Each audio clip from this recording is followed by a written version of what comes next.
Olá a todos, sejam bem-vindos a mais um Fandemónio. Este Fandemónio é dedicado exclusivamente à banda desenhada.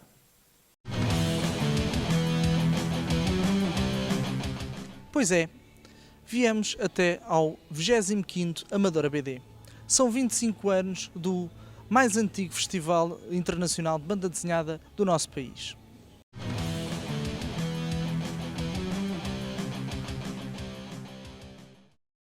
Galáxia 21, o futuro da banda desenhada é agora, é uma exposição que resume o que foi a evolução da banda desenhada e apresenta os desafios e oportunidades para o futuro.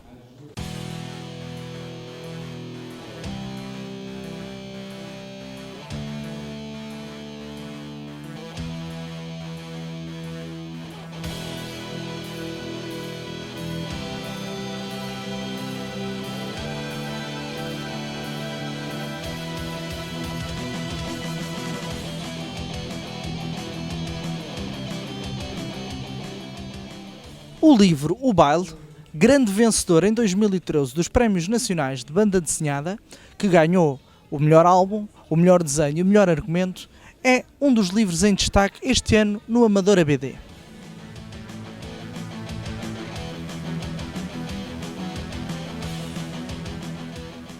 O Baile cria uma narrativa contextualizada no tempo do fascismo, convocando para o seu desenvolvimento um universo onde o horror e o fantástico assumem papel de destaque.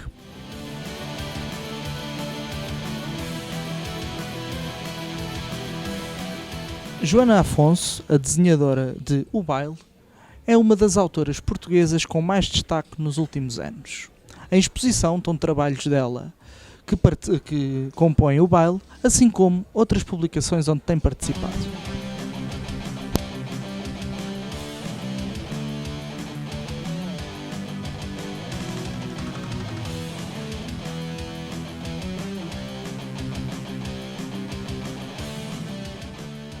Nuno Duarte, o argumentista de O Baile, também está em destaque no Amadora BD. Representações da sua forma de trabalhar estão presentes, o que mostra uma evolução no sentido de mostrar este papel que é o argumentista, nem sempre tão conhecido pelo público geral.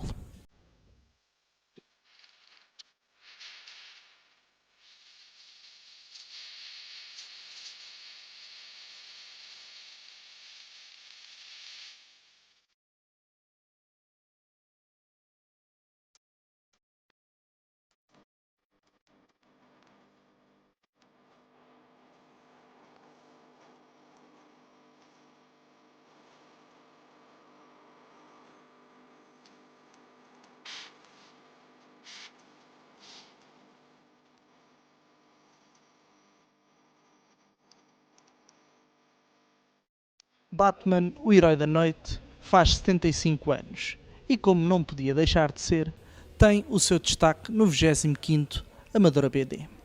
Criado em 1939 por Bob Kane e Bill Finger, o Batman surgiu como a resposta ao grande sucesso que teve Super-Homem no ano anterior. Nasceu assim um dos heróis mais carismáticos da BD norte-americana.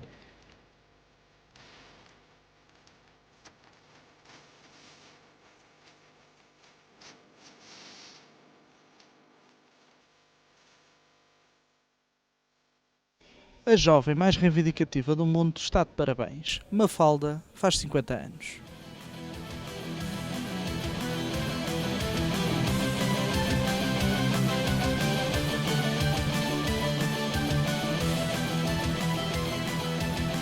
As considerações certeiras e mordazes e a preocupação sincera pelo estado e o futuro do planeta e dos seus habitantes tornaram a Mafalda diferente das outras tiras cómicas, com o sucesso que ainda hoje se repercute.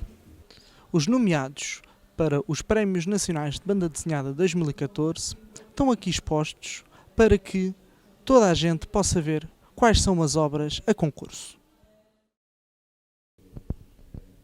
Uma inovação este ano no Amadora BD foi a apresentação dos autógrafos desenhados, ou seja, a coleção que os fãs de banda desenhada vão fazendo de autógrafos que os seus autores favoritos fazem nos seus cadernos.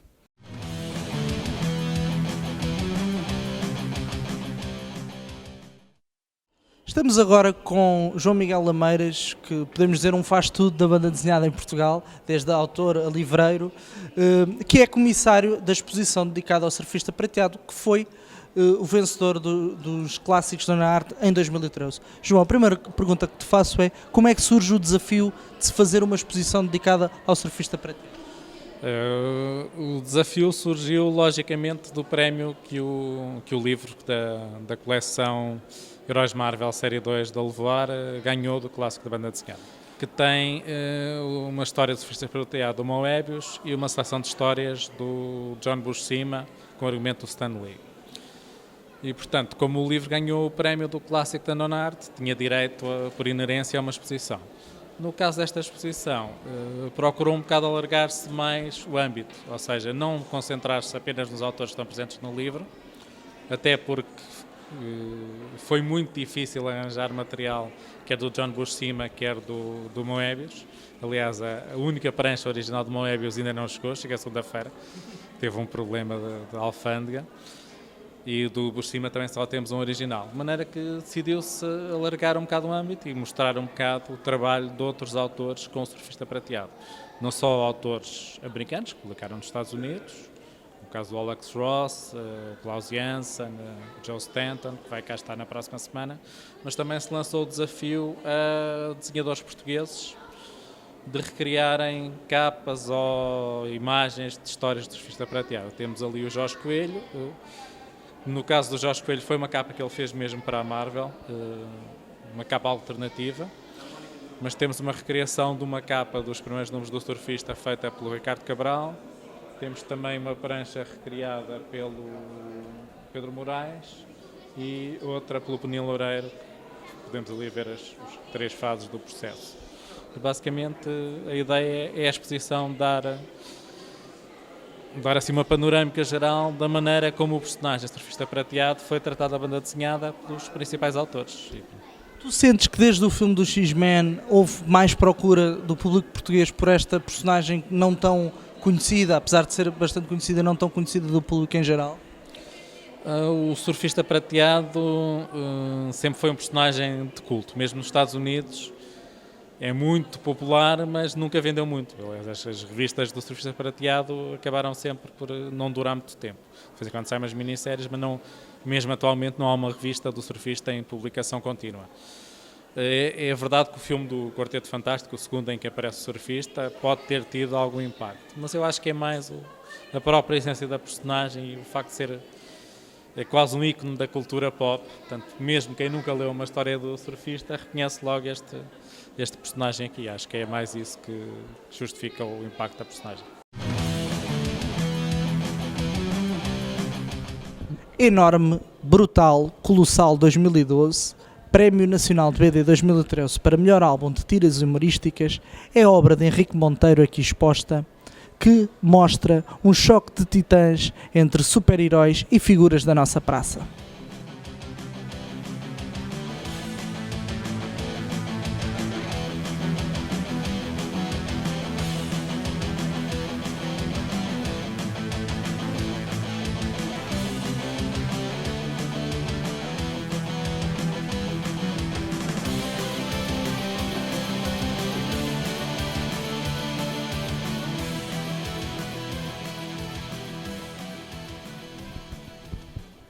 Jim Curioso, obra de Matias Picard, junta a realidade em 3D com a banda desenhada. Vamos ver?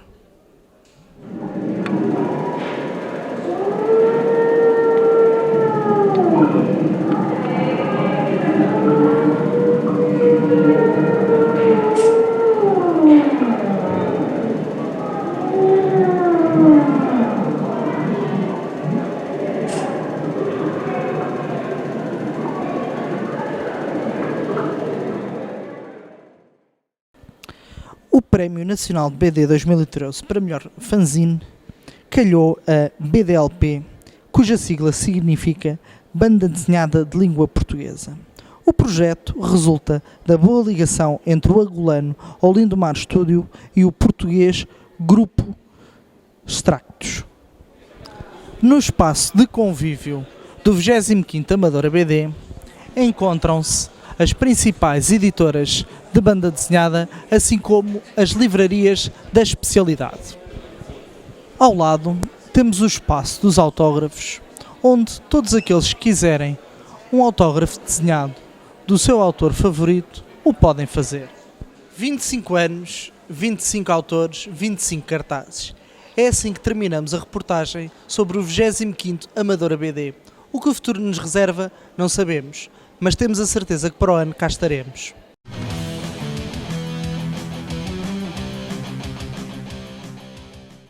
No seguimento do 25º Amadora BD, o Fandemónio teve a oportunidade de entrevistar diversos autores nacionais e internacionais no decorrer do festival. Vamos então agora ver as curtas entrevistas que fizemos.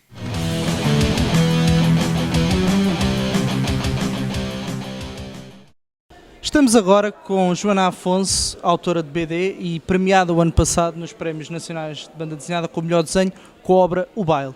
Joana, a primeira pergunta que te faço desta curta entrevista é: como te sentes com tão pouca idade já teres sido premiada e já há alguns anos que eras referenciada neste evento? Disseste bem quando falas na idade. É muito bom constatar este reconhecimento, dá motivação. Desde o início, quando eu ganhei mesmo aqui o concurso e agora com estes prémios, e este carinho que demonstram por mim e pelo meu trabalho, tem sido bastante gratificante e uma grande motivação para fazer mais e continuar a fazer.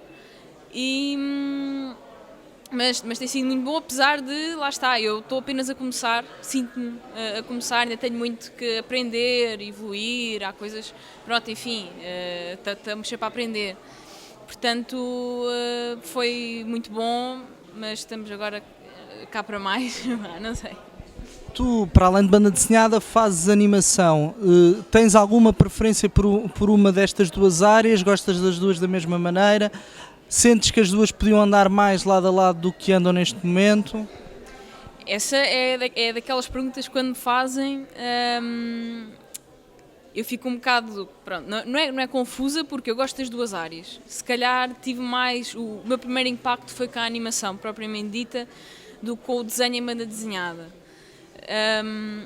Mas eu gostava de fazer mais animação, então essa aí, se eu estou a começar a banda desenhada na animação, eu só fiz algumas experiências, gostava de continuar a fazer, só que não dá para fazer tudo ao mesmo tempo e lá está, uma pessoa tem que fazer escolhas e neste momento está a fazer mais sentido estar na banda desenhada, é uma coisa que estou a fazer porque gosto, mas foi o destino, não sei, mas animação gostava de fazer mais e gostava de explorar mais essa área. Não tem sido possível, quem sabe um dia essas duas podem dar mais lado a lado, quem sabe.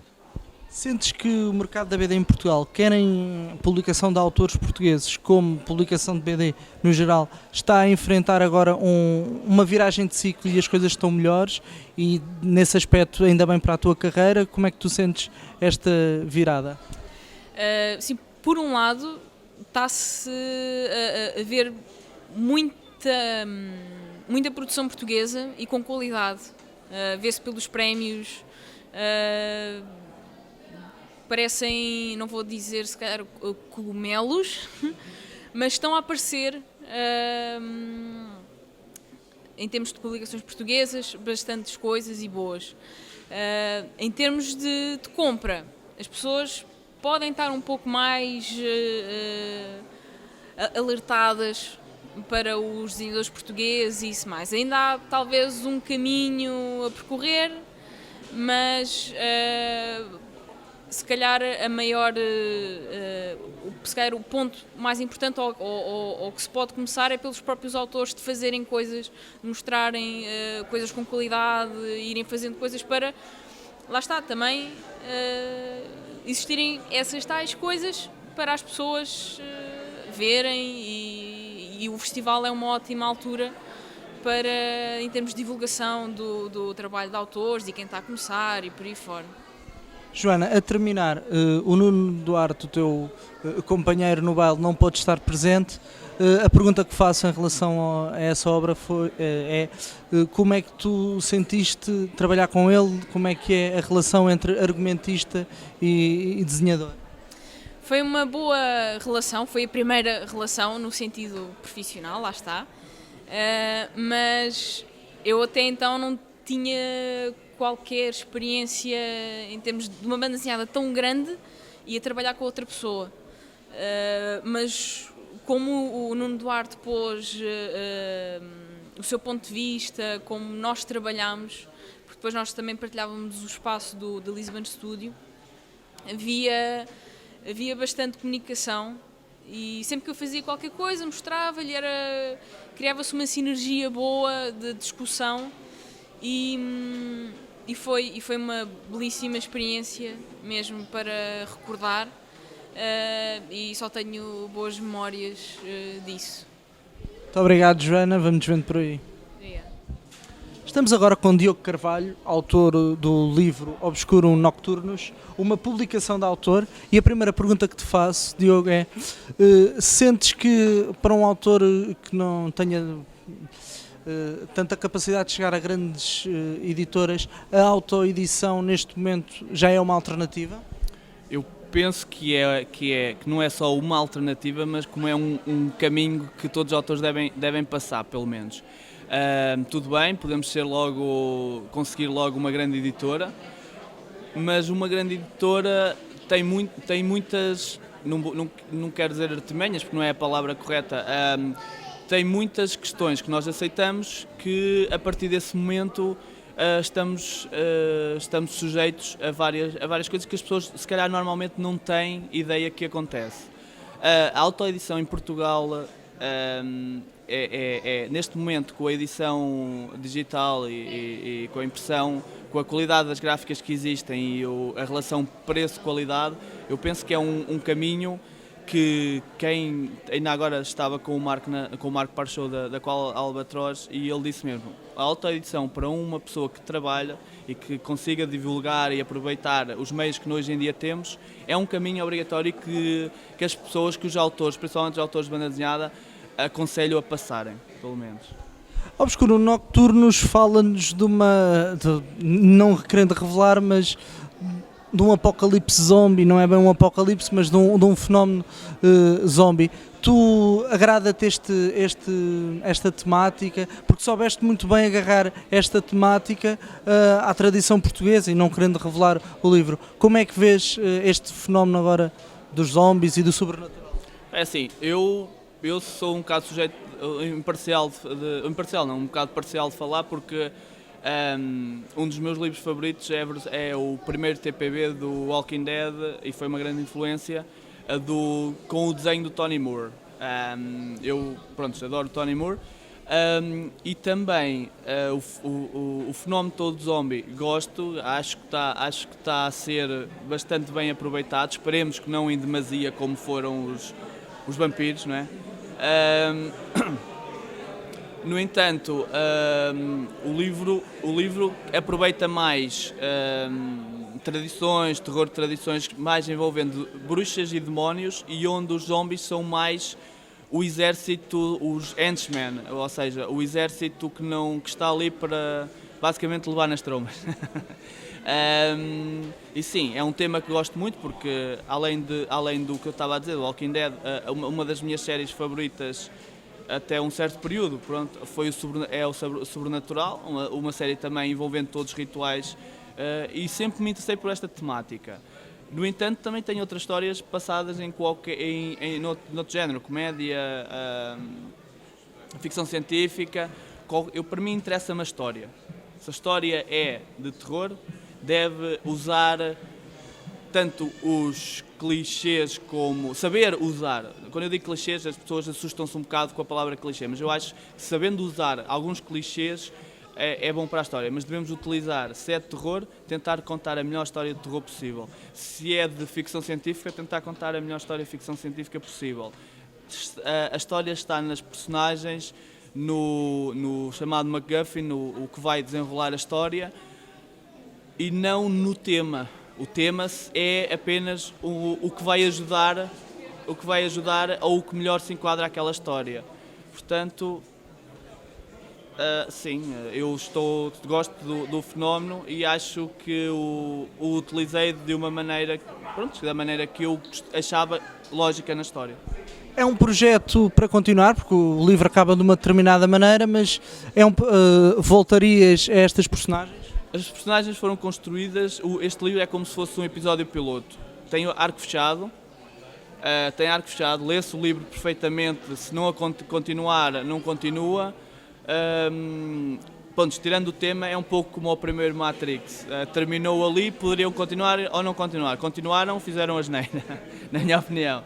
Mas este livro foi pensado para ter continuação. No entanto, foi um parto difícil de nascer. Foi muito difícil de nascer e ainda estou a ponderar se continua ou não. E que outros projetos tens para além desta temática? Neste momento acabei de assinar o meu primeiro contrato com uma editora que trabalha trabalha no mercado internacional e no mercado americano, principalmente no mercado americano, para ter uma história de steampunk, já está feita, escrita pelo Jesse Lichtenstein, colorida pelo português Nimesh Morashi e legendada pelo Chuck Amadori. Eu desenhei e fiz o inking e vai estar no Steampunk Anthology, Steampunk Originals Anthology de volume 7. Quando sair eu informarei toda a gente pelo Facebook e pelos sites. Sim, este é o meu projeto que terminei agora. De resto, tenho algumas coisas na calha, mas nada que possa adiantar assim. Diogo, muito obrigado por esta breve entrevista, vamos nos vendo por aí.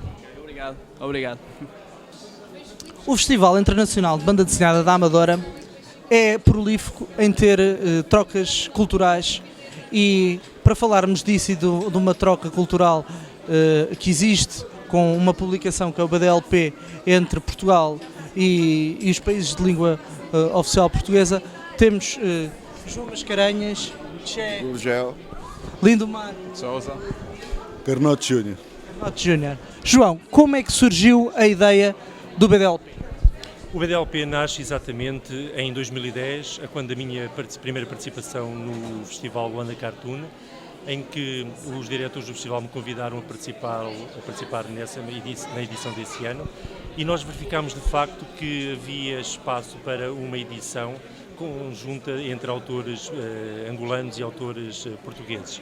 Depois verificámos de facto a realidade que é a língua portuguesa poder ser muito mais abrangente do que apenas tocando a estes dois países, e assim o que nós fizemos foi então esticar, digamos assim, a participação a todos os países da comunidade de países de língua portuguesa, daí o nome do próprio fanzine BDLP.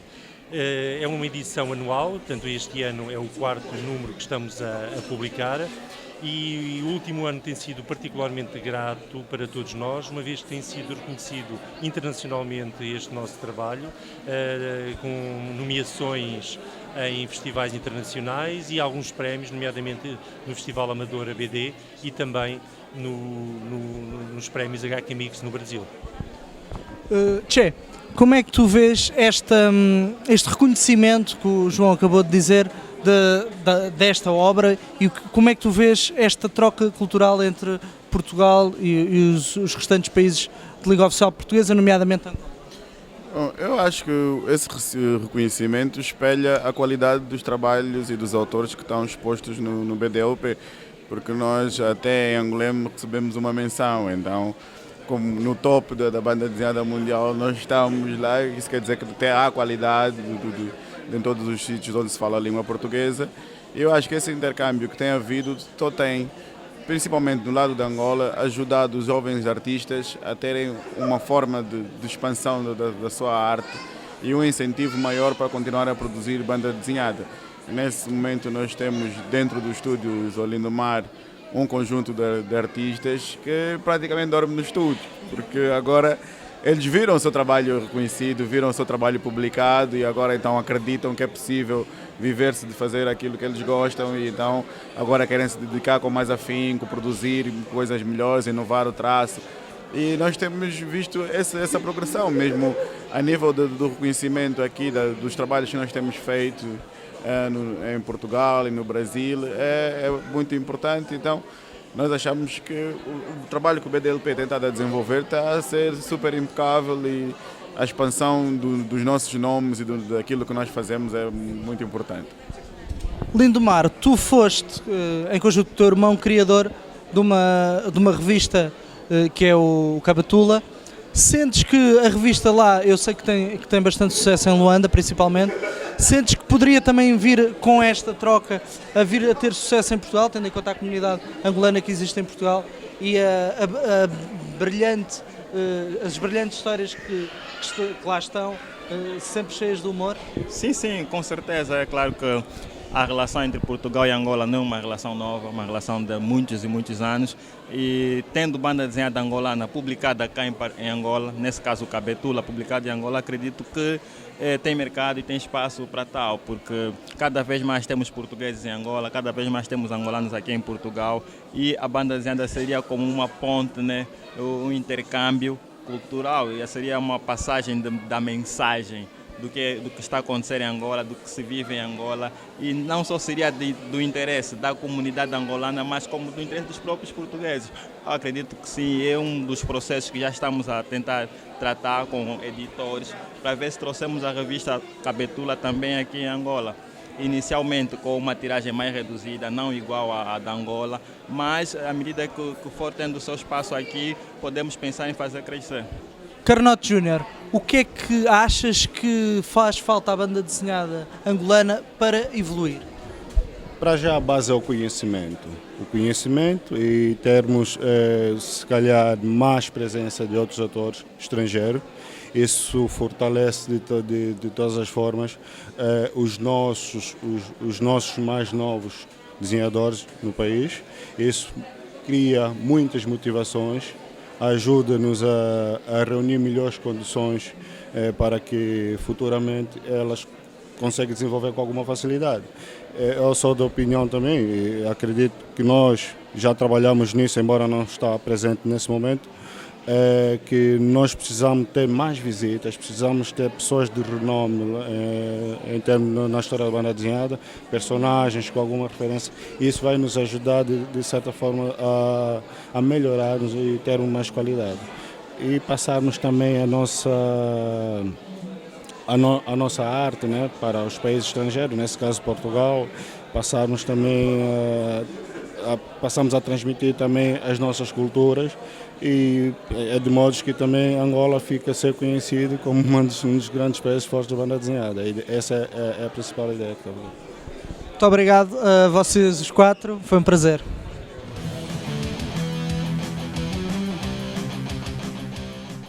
José Rui é o autor português de banda desenhada com mais obras publicadas. Comemora este ano 70 anos de carreira e, obviamente, o Amadora BD fez uma edição especial para este autor. A banda desenhada em Portugal seria completamente diferente se não tivesse existido José Rui e outros nomes como Eduardo Teixeira Coelho, José Garcês ou Carlos Alberto Santos. Vamos então ver a reportagem que fizemos sobre os 70 anos de José Rui com o próprio autor.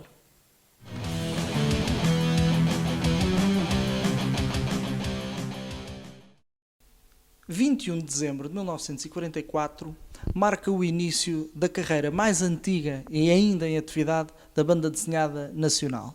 Connosco temos José Rui, o autor que há mais anos está em atividade, e a primeira pergunta que lhe faço, aqui no sítio onde estamos a ver a exposição dedicada a José Rui no 25º Amadora BD, a primeira pergunta que lhe faço é: sente-se feliz por estar a comemorar 70 anos de carreira? Sinto-me feliz, primeiro, por estar vivo e por estar em condições de trabalhar. Então, sendo assim, vamos visitar esta exposição, começando pelos primeiros anos.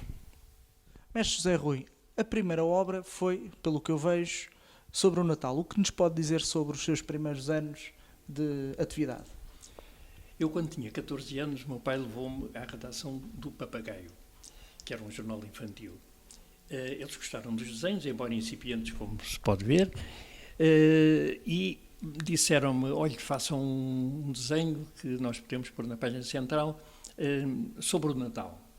E eu resolvi fazer o presépio. E este foi realmente o primeiro desenho publicado. A seguir, fiquei colaborador, o que se pode chamar efetivo, porque colaborei depois em todos os números, escrevendo novelas e fazendo ilustrações. E também banda desenhada. Estas participações eram remuneradas na altura? Sim, sim. Isto em 1944 e nos anos seguintes, cada página da revista era paga a 20 escudos. E cada ilustração era paga a 7 escudos e 50. Quando eu descobri que a minha professora de História e de Português viu que eu fazia esta colaboração, fiquei aterrado, porque ela ia ler os textos. Mas ela incentivou-me e realmente continuei nessa linha de argumentista e desenhador. Depois, ora fazia capas anunciando as mesmas histórias, estavam no interior, e podemos já ver a diferença de traço dos primeiros desenhos. Isto fruto da experiência de ver o efeito dos desenhos depois de impressos. Depois passei a fazer histórias de cowboys, de polícias e ladrões. Nós tínhamos carta branca para os temas. Mas sempre com argumento seu? Sempre com argumento seu. Curiosamente, esta história teve argumento do Roçado Pinto. Sim. Que a partir de uma certa altura trabalhava na redação do Papagaio e disse, eu vou-te fazer um argumento. Então fez este argumento. Este é com argumento meu, que é um conto com ilustrações. A partir de uma certa altura, este jornal foi fundido na Flama e passou a suplemento, já com outro aspecto gráfico. Esta parte aqui era feita em litografia e as páginas interiores em tipografia, e aqui era toda em tipografia, o que alterou o aspecto e o processo gráfico. Depois, já nos anos 50, fiz esta recolha de lendas japonesas do Venceslau de Moraes e utilizei um processo gráfico para fazer os batidos sem ser em fotogravura, ou seja, a parte fotográfica era em zincogravura, através de lápis sob papel fabriano, com um grão muito grosso, e que depois dava este efeito. Temos aqui a imagem do recurso para fazer esse trabalho. Porque eu estava muito ligado às artes gráficas, e a arte gráfica é primordial para qualquer jornal, qualquer revista. Para além da sua participação inicial no Papagaio, também teve participação quer no Mosquito como no Cavaleiro Andante, como podemos ver por estes originais aqui expostos. Quer-nos falar um pouco desses anos? Sim, esta é a história que eu publiquei no Mosquito. Já estava a trabalhar na parte gráfica, a partir de 47, portanto, antes do Papagaio acabar. Depois, no Cavaleiro Andante, comecei a fazer histórias. Esta é uma história de lusitanos, que saiu primeiro, mas depois fiz a adaptação do Bobo, de Alexandre Colano. O Bobo, que eu sei que teve uma primeira versão e que depois foi... Exato, porque eu descobri que o Alexandre Colano tinha feito uns anacronismos em relação ao Castelo de Guimarães. E eu aqui tinha seguido fielmente o texto e tinha entrado também nesse erro. Então resolvi redesenhar tudo com a verdade histórica, que saiu depois em livro, em álbum. E o que é que mais se lembra ou recorda da sua participação no Cavaleiro Andante? Foi para mim uma revista importante, porque tive a oportunidade de publicar histórias de fundo, como A Peregrinação de Fadão Mendes Pinto. Estas eram páginas dedicadas a figuras célebres, não é? Os originais eram desenhados ao dobro do formato da revista. Depois do Cavaleiro Andante vieram outros jornais, como o Jornal da BD, onde publiquei os Lusíadas, a adaptação dos Lusíadas, mantendo o texto original do Camões. Posso-lhe fazer uma pergunta em relação a esta obra do Luís Vaz de Camões, Os Lusíadas? Não acha que a sua adaptação à banda desenhada pode ser um motor para que quem hoje estuda a obra tenha mais facilidade em lê-la, nomeadamente as crianças que aprendem na escola? Sim, sem dúvida. Eu tenho o retorno de que em muitas escolas estão a utilizar o livro para ensinar melhor o poema, porque eu pus o poema em texto corrido, o que facilita mais a divisão de orações, por exemplo, e o texto está lá. E tem a imagem imediatamente ao pé para explicar aquelas partes difíceis do texto. E tem esse mérito. Esse livro hoje tem 80.000 exemplares vendidos, além da edição que está no mercado. Na mesma linha do que tivemos a falar sobre a adaptação dos Lusíadas, o José Rui fez a adaptação do Alto das Três Barcas, da obra maior de Gil Vicente. Sente que é difícil adaptar obras antigas, que são clássicos da literatura portuguesa, para a banda desenhada, ou de certa maneira tem o trabalho facilitado? Eu tenho o mesmo trabalho, tendo um argumento feito e depois traduzi-lo em desenho. E o argumento do Gil Vicente é excelente, porque tem uma base muito boa. Eu fiz os 3 Altos das Barcas, o Alto da Índia e a farsa de Inês Pereira, que está aqui assim. Curiosamente, deu sempre o mesmo número de páginas, porque o Alto de Gil Vicente devia estar contado para ter um X tempo no palco. E, portanto, quase todos os altos podem ser descritos com o mesmo número de páginas, o que facilitou depois para fazer o livro. José Rui é um autor que percorreu praticamente todos os processos de se elaborar banda desenhada. Pode-nos explicar um pouco disso? Sim, pois primeiro usava-se a pedra litográfica, portanto em litografia. A seguir passámos para o zinco, que tinha a vantagem de ser maleável e adaptar-se aos cilindros da máquina. Depois surgiram os fotolitos, portanto os desenhos já eram fotografados em película, primeiro o negativo e depois o positivo. Isto em paralelo com o processo da tipografia, com as zincogravuras, depois substituídas por uma fibra que era muito mais leve do que o zinco, até que o processo foi substituído praticamente pelo offset.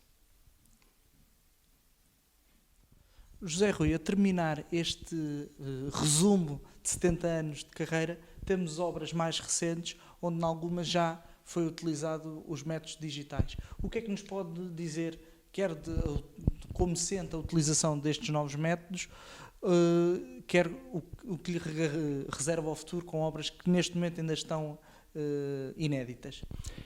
Eu neste momento trabalho à mesma, sob papel e a tinta da China, a parte do desenho. A cor faço já em Photoshop, portanto, pelos métodos digitais. Mantendo o mesmo processo de cor, portanto, o aspecto aguarelado, tal como fazia antes com os originais em aguarela. Portanto, criei uma paleta minha no próprio computador e é com essa que eu trabalho. Além disso, faço toda a prancha de modo a depois ir para a impressão e, em vez dos originais irem para a gráfica, neste momento vão todos dentro de um DVD. E é com as aventuras de Porto Bom Vento que nos despedimos de José Rui, agradecendo estes pequenos minutos, resumo de 70 anos de carreira, e esperemos que tenha mais outros 70. Pelo menos mais 30 para fazermos os 100. Eu é que estou grato à vossa atenção e acho que é um bom fecho, porque eu também gosto muito desta obra, que são 8 volumes sobre os descobrimentos vistos numa outra perspectiva. Obrigado, José Rui. Obrigado eu.